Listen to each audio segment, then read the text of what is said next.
হ্যাঁ, পুকুর থেকে মাছ ধরতেছে, অনেক মাছ পড়েছে আলহামদুলিল্লাহ। কার কার এরকম সময় গিয়েছে যে আমরা এরকমভাবে মাছ ধরছি? ঘর পুকুর থেকে কি কি মাছ পেয়েছিলেন? আগে কি এরকম মাছ ছিল, এখন মাছ কীরকম আছে এই সময়ের মধ্যে? আগে তো অনেক মাছ দেখেছি আমরা জীবনে, অনেক মাছ ধরেছি। এখন মাছ কমে আসছে। এই যে পুকুর, খাল বিলে এখন মাছ ততটা দেখা যাচ্ছে না। কি সুন্দরভাবে ধরতেছে শৈল মাছ, কই মাছ,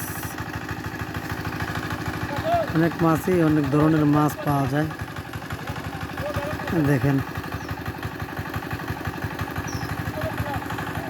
কারা কার জীবনে আপনার মাছ কীরকম দেখেছেন আর এখন কীরকম দেখতে পারছেন, শেয়ার করে জানাই দেন, মেসেঞ্জারে জানান।